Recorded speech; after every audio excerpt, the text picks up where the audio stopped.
And we've talked about it before, but the way I load the dishwasher is different from the way you would load the dishwasher. So you want input on how I load the dishwasher.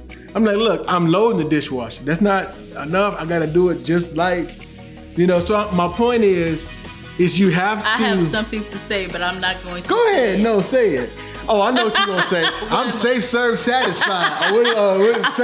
Safe, serve. Serve, safe, certified. There you go. Look, I said it all wrong. Pulled out my certification yesterday cleaning out the garage. Look, listen, this ain't there is a right way to load a dishwasher. There is a right temperature for cleaning dishes, sir. This ain't no restaurant. This the Coleman house. That's not we. Still, I want my dishes clean, right? They do get clean.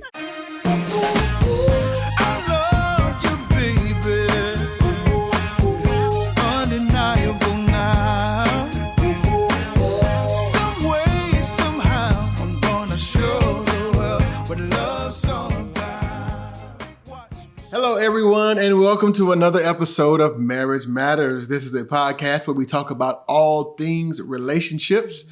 For those of you who are joining us for the very first time, my name is Glenn Coleman, and I'm joined, as always, by my beautiful wife, Tanya Coleman. And we're going to just talk about some stuff today, right? We're going to give you... Talk about some stuff. We're going to give you some tips and tricks to help you live better.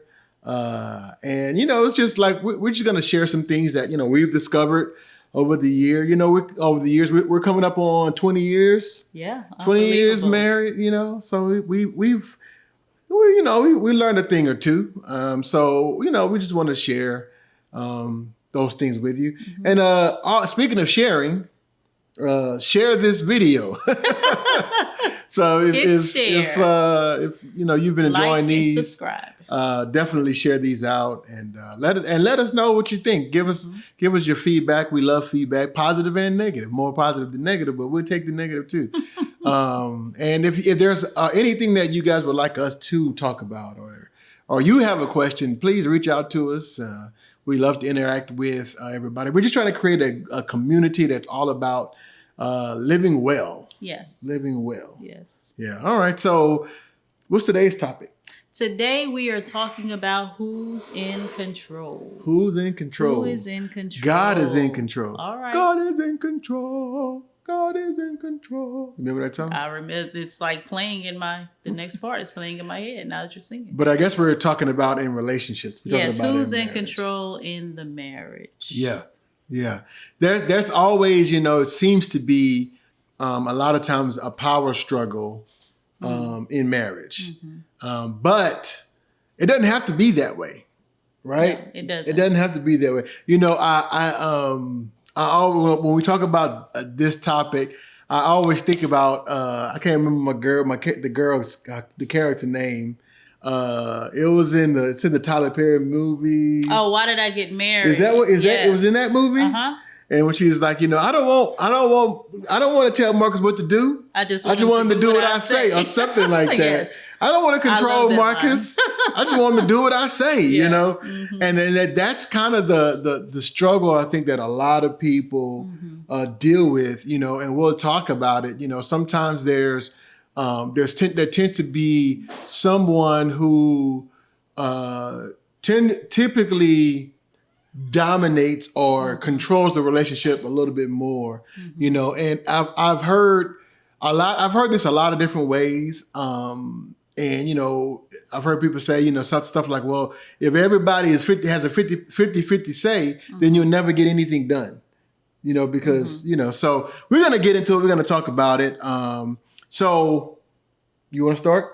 Sure. So a lot of the information that we're going to share today actually came from a study done by John Gottman. Mm-hmm. If you ever find the time, look up the Gottman Institute. They have a lot of resources for couples, for married people, people who are thinking about getting married, all of those great things. But this particular study John Gottman did in 1998, he began interviewing 130 newly married couples over the course of 13 years. Mm-hmm. And one of the main things that came out of the interview the study, is the common element of most successful couples is a shared control in the relationship. Mm-hmm. So basically, what the study revealed is that it's not that one person or the other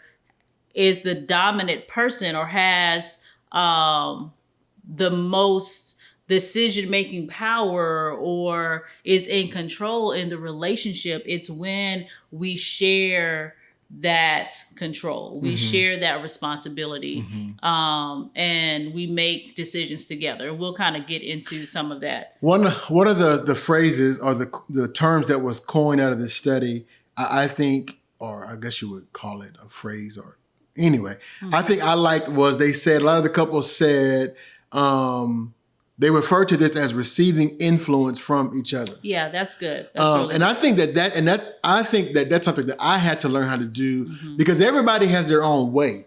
Absolutely. You know, and when it comes to everything, I have my way of managing money or how I think about money. Tanya has her way, or had. And I think now we've kind of developed our way. Yeah. My thoughts on discipline, her thoughts on discipline, my thoughts on how towels should be folded, how a house should be cleaned. One thing I saw early on in our relationship, that was something that was very different, is in the way.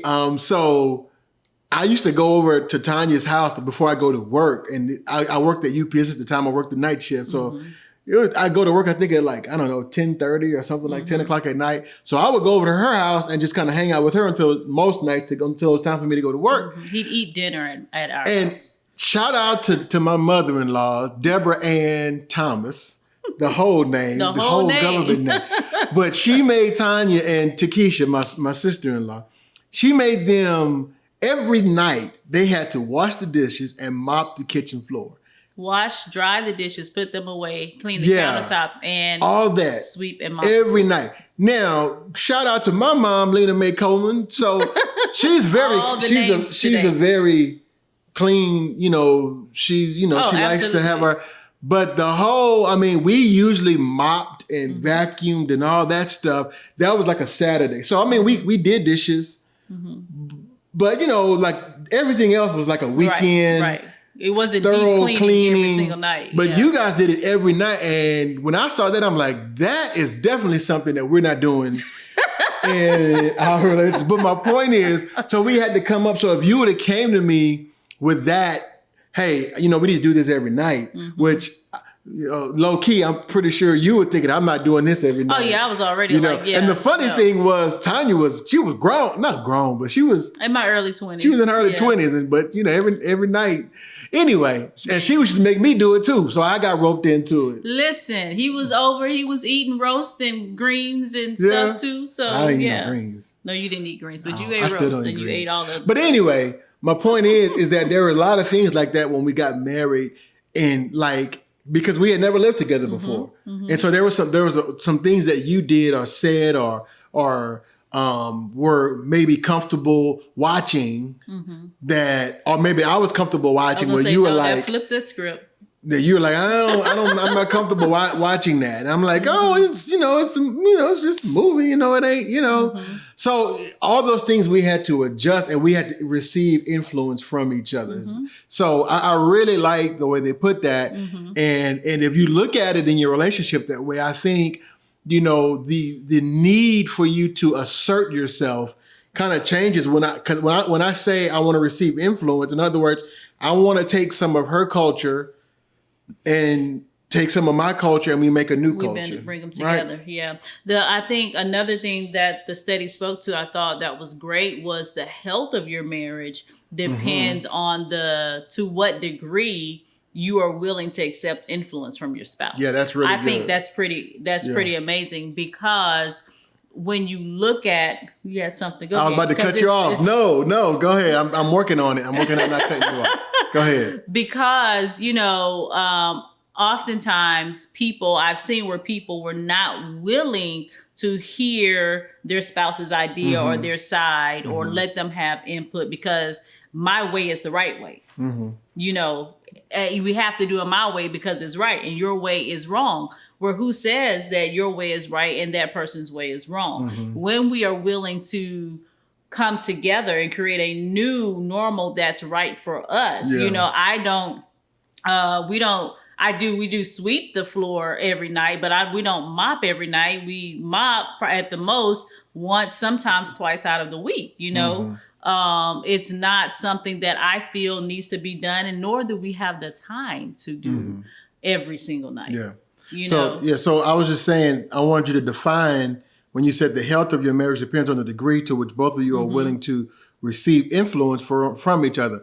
So just to be clear, what she's saying is the more you receive influence from each other, or the more you are willing to receive influence from each other, the healthier your relationship is going to be. Right. The more you resist influence from each other, what's the opposite? It's unhealthy. Toxic. Your relationship is going to be. So I just wanted to make that clear. So if you think about it, though, it's like basically the more I allow you to influence me in the marriage, you allow me to influence you in the marriage looks less like me and less like you, but it looks more like us. Looks like we. Yeah, like what's the couple? Everything is we. Everything is we. It's another podcast. Yeah. We just started listening to them. I forgot their name. I apologize. But shout out to Everything is we. Yeah. But so and that's the key, because I think if the marriage is only looking like one person, then I question, like you said, the health of it and just the validity of that relationship. Exactly. Someone's not showing up as and a complete that's what it means. The two becoming one. Yeah, absolutely. This is us. Another way to say that the two becoming new. It's not. Yeah. It's not that you are becoming me or I'm becoming you. Right. We are becoming we. Me becoming we. So maybe I'm kind of going around. No, I think that's really good. When you said that, it made me think of that. When we accept Christ, and the Bible talks about all things becoming new. That's what I was thinking about. You know, so now we are accepting one another in this marriage and God in this marriage. Yeah. Now, all of the things that we know and that we've done now become new. Yeah. And that's why Christ compares himself with the church as a man and a woman, as a marriage, because that is what happens. Yes. It's like we're not, and I know, it's like you take my last name, but that doesn't mean you're becoming me. That means we're becoming one. Right. And it's one of the beautiful illustrations we've used, and what I thought about, I brought our clay ball, our Play-Doh. So we do this with our couples sometimes is, we'll do like the husband will have a blue, the wife will have a yellow, and we tell them to put the Play-Doh together, and you mush it together, and what happens is the yellow doesn't become blue, and the blue doesn't become yellow. They come together to usually make green, and there's still some flecks of yellow and blue, and it's a beautiful thing. Right. But you can't. In other words, what I'm saying is it creates something altogether new. And that's that's how you have to look at the what's the word I'm looking for? The I guess the control of it, it's not either or, it's both. We share, know. And so I want to talk about, because one of the other things that the study brought out, and we'll go to that after we talk about this, but it talked about how a lot of women, and I don't know, this may be an unpopular opinion, I don't know, but a lot of women did want their husbands to take a leadership role. Absolutely. But that doesn't mean they didn't want a say-so in whatever the situation or the matter is. Right. So there's a difference. And so I want to kind of talk about leadership does not equal dominance. Not at all. And that's how I know, for me growing up, that was my concept of leadership was, in order to lead, you have to be, you have to dominate the situation. And even when it comes to, even in like a work environment or a business environment, a lot of people think that in order to lead properly, that you have to dominate. And you have to be domineering. And, I just had, when my manager just retired, and shout out to I'm giving everybody a shout out today. Really are today. To Terry Blundell, and he was such a great manager. He was one of the he's like, his goal in leading was to ensure that we grew as his, and he didn't like me to call me a subordinate, but in the corporate world. Yeah, this is it. He wanted to make sure that we grew. And so he led in a way that it's almost like we drove the team. And he always said that my job as leader is to remove any obstacles that keeps you from growing. That's so good. So, and sometimes those obstacles were things that, like, my bad habits are, just one of the funny ones was, we were in this, not the office where we were just in, but the office before that. And he called me in his office one day. He's like, "Hey, he's like, close the door." And I was like, and I knew, it was a coaching one, but he was like, "Man, we kind of had this small talk." But then he was like, "Whenever you're on the phone, make sure you close your door. Because, your voice carries a little bit. And, I could hear your whole conversation." And it was a small thing, but it was just so Terry, the way he was grooming me to be a better employee and, so on and so forth. But anyway, I know I'm kind of off topic. Your voice does carry a little. It does. I know it does. I know it does. So, and that's why I just kind of laughed. Especially when you get excited. I just kind of laughed. And what made it even funnier is I wasn't talking about anything work related. I was talking to someone else about it wasn't nothing bad, but but I'm just saying you weren't talking about work. Yeah, but and that's one of the reasons why he was like, you want to make sure that if you're having a private conversation, you need to keep that private. So anyway, that was good. Yeah. So, but here's where I wanted to go with that. When the leadership does not equal dominance, when it comes to a lot of times in the Christian culture, unfortunately, we have this thing about the whole submission. That word submission, submit, wives, and there's the scripture. So wives, submit yourself to your husband. And we take that word submit is to follow blindly without questioning or a deviation of trust. If I don't know if that's the best, but the follow blindly, that's the one that sticks out to me. And anytime leadership, whether that's in a marriage or even in the church, a lot of times, sometimes when leadership is questioned, then your submission gets called into play, or gets called to the carpet, or your loyalty gets called to the carpet. And again, that's not leadership. That's called dictatorship. And that is not the way we are called to lead.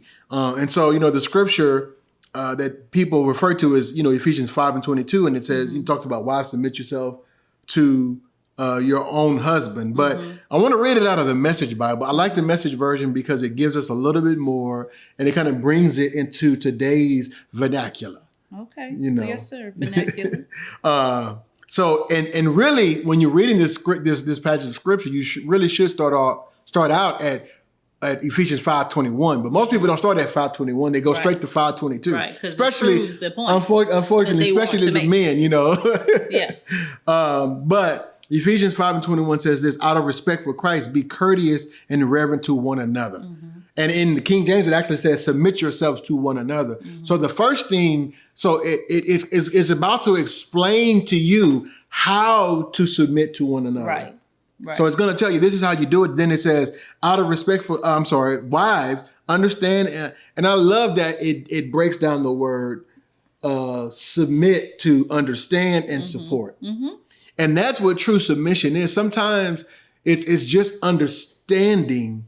And understanding meaning that it always makes sense to you, but understand, I don't know, maybe I always say, think about, understand that person's heart, try to understand their ways of thinking, understanding the why you may make a decision that you make, even when I may not agree, but when we talk about it and I at least get to give my input, but the decision still goes in the direction that you're seeing it needing to go, I do now have a clear understanding of why you are making the decision that you're making.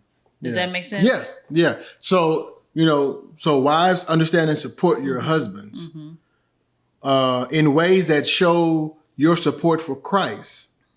So in other words, the same way you would show understanding and support for Christ, that's the same way that Christ is calling wives to support their husbands. Right. Then it says, the husband provides leadership to his wife the way Christ does to his church, not by domineering. And again, it is right there, not by domineering, but by cherishing. By cherishing. And I tell this to, for me, if every decision I make, if every leadership decision that I make for our family is out of cherishing Tanya, then it's like she's not going to have a problem with the understanding and support part.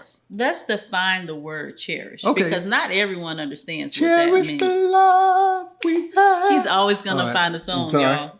But the word cherish means to adore, to hold dear, to love, to care very much for, to feel great affection for, dote on, be devoted to, revere, esteem, admire, appreciate, think the world of.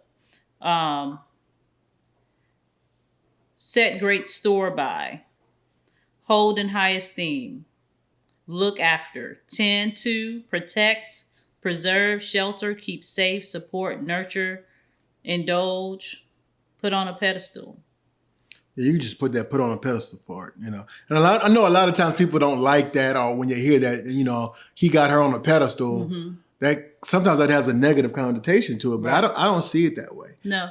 I want to put my wife on a pedestal. I want her to know that, there's nothing that I would not, if it's in my power to do, I'm going to do it. If it's in my power to give, I'm going to give it.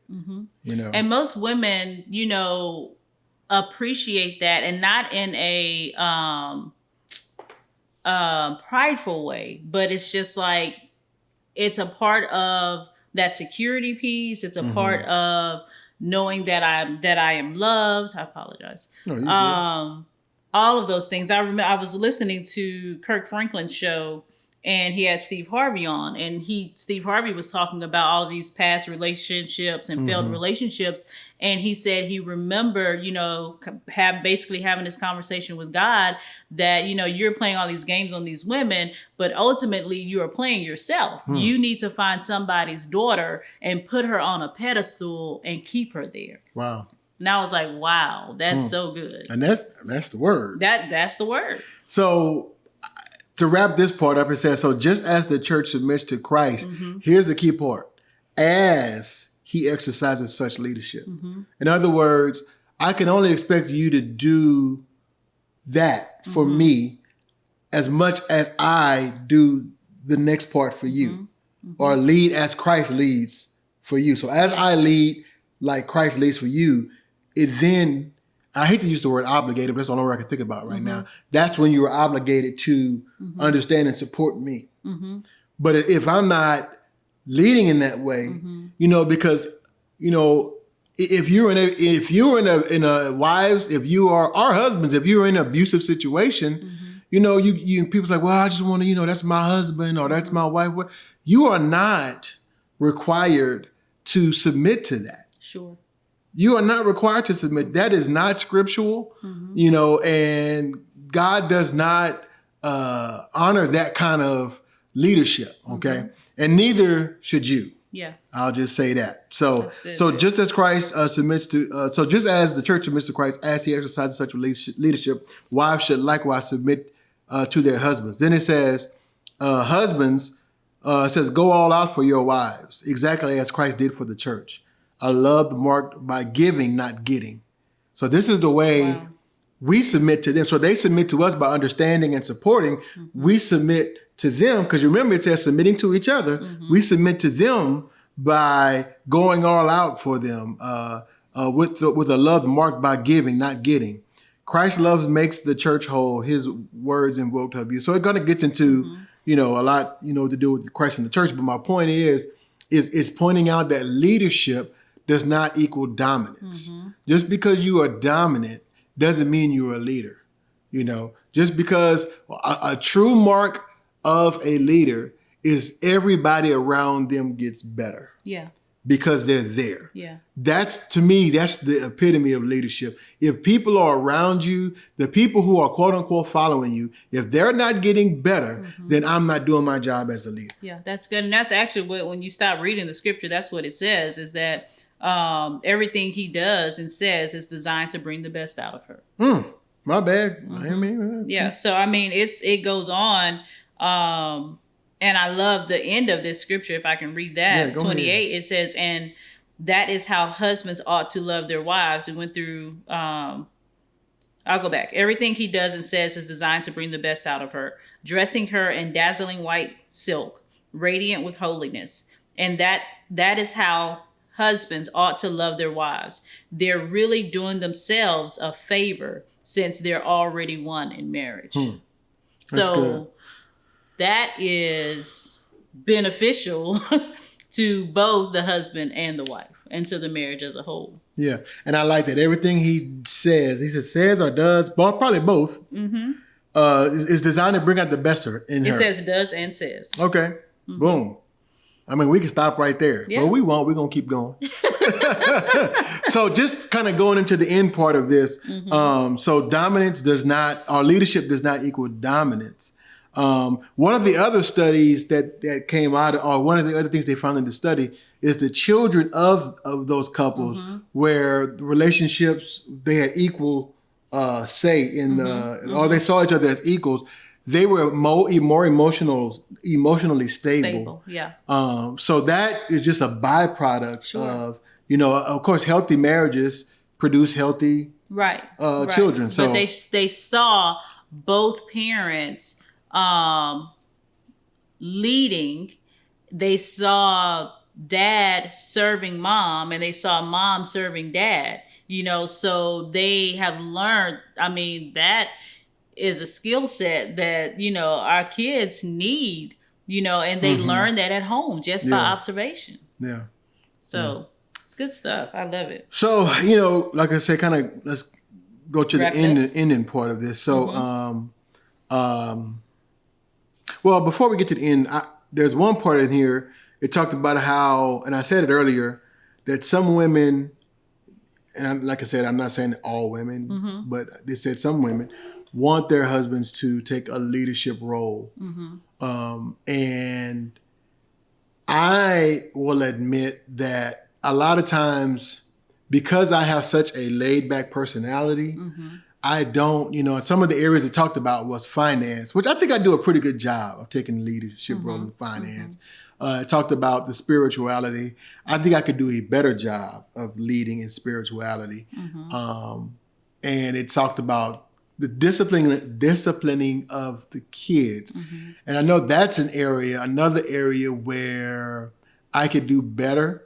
And I hear and see a lot of times the frustration in you always being the one to give all the dues, do this and do that, and don't do this and don't do that. Yes. And I've heard it from other ladies as well. So I'm gonna pledge to do better in that area. And I'm going to challenge all the other men, to step up in that area. Now, remember everything we talked about, because that applies to your kids too. Absolutely. Disciplining doesn't mean that just to, it's not domineering. Not right. It's relational. It's relational. We were talking and to our good friends, Mark and Melissa Dunwall. And I forgot who he said, Mark said it, who said this, but he said something like, discipline without relationship leads to rebellion. Yeah. And I was like, wow, that is just, you see it so well demonstrated in kids. Yeah. So you have to discipline, relationship or discipline has to be paired with relationship, So on to the next thing. So, well, let me just ask you, just kind of talk about that a little bit about, your desire to allow the husband to lead, but giving you a say, but wanting him to lead. Tell me about that. Well, I think again, it's a part of the woman's desire for support and what's the word I'm looking for? It's there. I lost my word. Where'd you go? I don't know. But it's the woman's desire for security. Thank you, Holy Spirit. That it's a balance. It's a beautiful balance of, yes, we make decisions together. We talk about everything all the time, right? And we make big decisions together. But there are areas that I feel more secure when you are taking the leadership or the head. It's not that I don't have a say. It's not that I don't have an opinion. But when it comes to, like you said, okay, the finances, yes, you are overseer and keeper, so to speak, of the finances, but I know what's going on with the finances. I know what the budget looks like. I know who, we pay what to, when, and all that kind of good stuff. We also agree on what we're spending, when, and where. One of the things that is challenging for me is the discipline part. So we're raising teenagers now. They're not little kids, and we don't spank and all that kind of stuff at this point. They're too old for that, honestly. So we have more conversations, and they're teenagers, and sometimes their words, they're speaking their piece, which is fine, but I'm big on tonality, and I'm pretty, I'm old school. I was, we were raised very, very strict, and my mom was a military mom. Your dad, your parents were pretty strict. So the way we were raised is how we tend to raise them, but we are adapting because we also want to hear them also and know who they are. So finding that balance there, and sometimes because I'm always the one who's saying, hey, whose kitchen night is it? Whose bathroom night is it? You need to get this done. Why your room not clean? What did you do your homework? Let me check your grades. I'm the one doing and managing all of that. Then sometimes to me, that can get in the way of the relationships that I'm building or have built with the kids, especially at this point, because the relationship begins to change, because they're changing. Yeah. And we have to change and adjust also. And so sometimes, because I am that parent, and I feel like I do it myself probably 85% of the time, then I do feel that it is a little out of balance, because it can get exhausting and tiring. And so I do desire for you to step in more on some of those things and have some of those conversations, because it's a lot, and if every time I walk into somebody's space in their room, oh Lord, what she want now? What she gonna tell me to do now? I don't want that to be the case. If we're both balancing it, then it just might be nice when I just come in and sit down on the bed. I'm not coming to tell you anything. You're good, or whatever. But yeah, having that.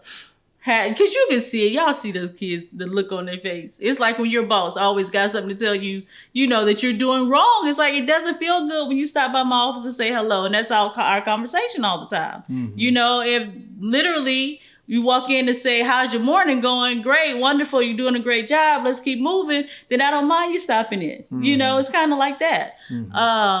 But anyhow. So that's one of the things. Spiritually, I know you said that's an area that you want to work on more. Sure, that you do your thing, I do my thing, the kids do their thing, spiritually, and we do things together as a family. But a lot of times I will initiate. So having you to initiate more of that, makes me feel secure. And it's also teaching the kids that, this is the kind of, we know that dad's a godly man. That's not even in question. But we also want a man that's able to lead our family, spiritually. So I don't know if that answers your question. No, it didn't. But no, I'm just joking. It did. So what more do you want me to say? So yeah. So and I'll say this too, because this goes both ways. But when I hear that from you, again, I can't say, girl, what you talking about? I do correct the kids. Well, if you're feeling that way, then you're feeling that way for a reason. Mm-hmm. So we need to look at that and examine it. You know what I'm saying? Mm-hmm. So the tendency is when somebody drops that on you, it's hard. It's like, you said, what you talking about? I do step up, or I do help out around the house, and it's like, well, do you? And again, if it's once every, if you're correcting, like 85% of the time. Right. I was going to just say like 50 times a week and I'm only doing it 10. Well, then I can't say, well, I do it, right. But the point, what you're really saying is, I don't want to be the one doing it mostly. Exactly. I want you to lead. And I know sometimes, again, you just have to understand the nature, of, your spouse. Mm-hmm. And like, because I know for me, sometimes I'm like, if you want me to lead, then let me lead. Mm-hmm.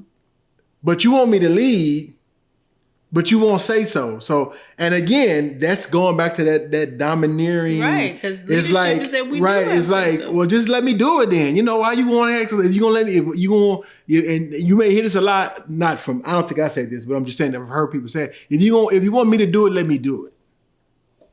Right. And that's not we, that's you. Yeah. Yeah. And again, so then, this is so nuanced. So that's why there's no cookie cutter, because then there's some other areas where, I think that I do say, look, if you want me to do this, let me do it. Because, for instance, like, I don't know, the way, I know, here's a good one. And we've talked about it before, but the way I load the dishwasher is different from the way you would load the dishwasher. Mm-hmm. So you want input on how I load the dishwasher. I'm like, look, I'm loading the dishwasher. That's not enough. I got to do it just like, So my point is you have to. I have something to say, but I'm not going to. Go ahead. No, say it. Oh, I know what you're going to say. I'm safe, serve, satisfied. Safe, serve. Serve, safe, certified. There you go. Look, I said it all wrong. Pulled out my certification yesterday, cleaning out the garage. Look, listen, this ain't there is a right way to load a dishwasher. There is a right temperature for cleaning dishes, sir. This ain't no restaurant. This the Coleman house. That's not we. Still, I want my dishes clean, right? They do get clean. But my point is, it's like, again, and I say this a lot. You have to understand you have to know what's a preference and what's a principle. Sure. And I think that for some stuff, it's like that's not even worth you know what I'm saying? Yeah, if you're doing it, yeah, you know what I'm saying? It doesn't have to be loaded this way. The dishes are getting cleaned. They are getting cleaned. They are. So anyway. So my point is this is nuanced and for every relationship. So you gotta decide for your relationship what this looks like. And we joke and clown about that a lot. But she doesn't make a big stink. I mean, she may say it every time, but I know her, so I know she's going to say it every time just because she's going to say it every time, But it's just like, I'm going to load the dishwasher this way because I'm doing it. And whenever you load the dishwasher, you do it that way. So, and the way rebellion, I'm just going to the way I load it is not. She gonna say so. The way I load it is not horrible. No, it's not horrible. It's not horrible. It's not horrible. It's not. But anyway, never mind. What? Go ahead. Never mind. Because that's beside the point. What's beside the point? The way I load the dishwasher, like dishes together, I do that. The bowls, same size bowls. I do that. The sauces, the plates. I do that. All lined up from the front to the back. I do that. Okay. Well, this is what I'm going to do. No. If I remember, the next time I load the dishwasher, I'm going to take a picture of it. and I'm gonna post it to our page so I can show you. Bethany and Bailey probably in their room listening to us right now. They probably saying neither one of y'all be loading the dishwasher right now because we the only ones do the dishes. Ain't that the truth? We do still load it sometimes. Every once in a while, yeah, we load it. Now them the ones be loaded any kind of way. Yeah, I ain't even gonna lie on that. That is just, but that's again, that's one of those things for me where I have learned. Okay, they're loading it, so I'm not gonna make a huge stink over. But you are married to a woman whose mama had her sweeping and mopping the kitchen floor every night. Okay, so I'm working. Okay, so because I'm about to say, remember that's not we. I know, but I'm just saying, like those tendencies to expect. I know. I know. Anyway, this is a whole different podcast. It is, and we're getting. So let's wrap this up. So, but this was good though. So, what do you do if you're in a relationship that you are being dominated? Mm-hmm. And this goes both ways. Again, I've seen it to where the man dominates. I've seen it to where the woman dominates. Mm-hmm. So, what should you do? I'm not going to tell you what you should do, except for you need to have a conversation. That's it. You need to talk about it. You need to have a discussion. You need to let your spouse know how you feel respectively, and just see how to work out. Mm-hmm. If you can't work through it yourself, reach out to someone, go see a counselor or a marriage coach or someone who you trust, someone who loves you, loves your spouse, loves your marriage, and is for your marriage. And loves God. And I'm missing anything?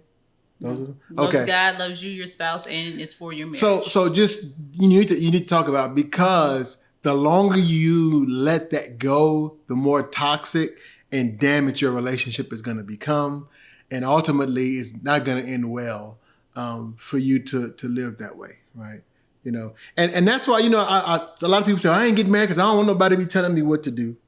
Okay, Tanya's telling me I got to wrap up. Anyway, you could have just said it out loud. I have a grocery pickup. What time you got to go? Between 12 and 1. It's 12:30. Oh.